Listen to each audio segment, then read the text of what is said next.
بسم اللہ الرحمن الرحیم۔ تو آج سوال نمبر ہے 51۔ کون سی تفسیر کا انداز تفہیم القرآن سے خاصا ملتا جلتا ہے؟ اس کا جواب ہے تدبر قرآن۔ احسن اصلاحی کی تفسیر ہے، یہ آج کل 9 جلدوں میں دستیاب ہے۔ تو ان دونوں کا انداز آپس میں ملتا جلتا ہے۔ ایک سوال یہ بھی آپ یاد رکھیں، نظم قرآن کے مناسب تفسیر بھی یہی ہے۔ نظم قرآن کا مطلب ہے قرآن مجید کی آیات اور صورتیں باہم مربوط ہیں۔ مثلا پہلی سورت الفاتحہ ہے، دوسری البقرہ ہے، اس میں ایک ربط اور تعلق ہے، تیسری آل عمران ہے۔ اسی طریقے سے آیات بھی مربوط ہیں، ایک خاص ربط ہے، الحمدللہ رب العالمین، الرحمن الرحیم، مالک یوم الدین۔ یہ جو ترتیب ہے، اس ترتیب میں بھی ایک خاص ربط ہے۔ آپ نے اس تفسیر میں اس چیز کو ثابت کیا ہے۔ سوال نمبر 52 ہے، درج ذیل صحابیات میں سے ایک کا نام برہ تھا جسے رسول اللہ صلی اللہ علیہ وسلم نے ناپسند فرما کر بدل دیا، ان کا نیا نام کیا تھا؟ تو اس کا جواب ہے حضرت جویریہ بنت حارث رضی اللہ تعالی عنہ، جو غزوہ بنو مصطلق کے موقع پر قیدی بنی۔ ان کا پرانا نام برہ تھا جسے رسول اللہ نے تبدیل کر کے جویریہ رکھا۔ سوال 53 ہے، کس الہامی کتاب میں حضور صلی اللہ علیہ وسلم کا نام فرقلیط آیا ہے؟ تو اس کا جواب ہے انجیل، اور فرقلیط کا معنی عربی میں احمد ہے۔ انجیل اس کا جو لفظی معنی ہے وہ ہے خوشخبری، اور تورات کا لفظی معنی ہے قانون، زبور کا لفظی معنی ہے حمدیہ کلام، حمد۔ سوال نمبر 54 ہے، جس سال رسالت مآب صلی اللہ علیہ وسلم کا انتقال ہوا، اس سال آپ صلی اللہ علیہ وسلم نے کتنے دن اعتکاف کیا؟ تو جواب ہے 20 دن۔ اعتکاف رمضان کے آخری عشرے میں کیا جاتا ہے، لیکن آخری سال 10 ذی الحجہ کو رسول اللہ نے جو اعتکاف کیا وہ 20 دن، اور اس آخری رمضان میں رسول اللہ نے پورا قرآن مجید حضرت جبریل امین کو 2 مرتبہ سنایا۔ ویسے آپ ہر سال 1 مرتبہ قرآن سناتے تھے جتنا بھی نازل ہو چکا ہوتا، آخری مرتبہ آپ نے 2 دفعہ قرآن سنایا۔ اس کو عرضہ اخیرہ بھی کہتے ہیں، یعنی آخری مرتبہ ایک دوسرے کو قرآن سنانا۔ سوال 55 ہے، عورت اگر بچہ کے لیے روزہ چھوڑ دے تو کیا کرے؟ اس کا جواب ہے قضا کرے۔ صرف روزہ چھوڑ دینے سے قضا ہے، اور اگر کوئی شخص جان بوجھ کر روزہ توڑ ڈالے تو پھر اس صورت میں اس پر قضا بھی ہے اور اس پر کفارہ بھی ہے۔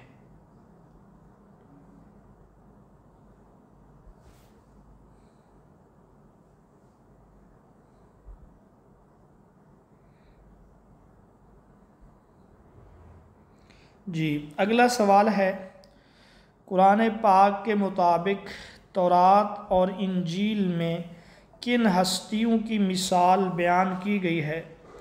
تو اس کا جواب ہے حضور صلی اللہ علیہ وسلم کے صحابہ کی۔ ایک نصابی صورتوں میں سے یہ سوال لیا گیا ہے، لیکن اس سوال کو صرف وہی سمجھ سکتا ہے جس نے پڑھا ہو، ورنہ فوراً سے پہلے ذہن جو ہے وہ انبیاء کی طرف جائے گا، انبیاء سابقہ کے صحابہ کی طرف، اور جس نے صحیح طریقے سے قرآن مجید کا مطالعہ کیا ہوگا وہ اس کا ٹھیک جواب دے سکتا ہے۔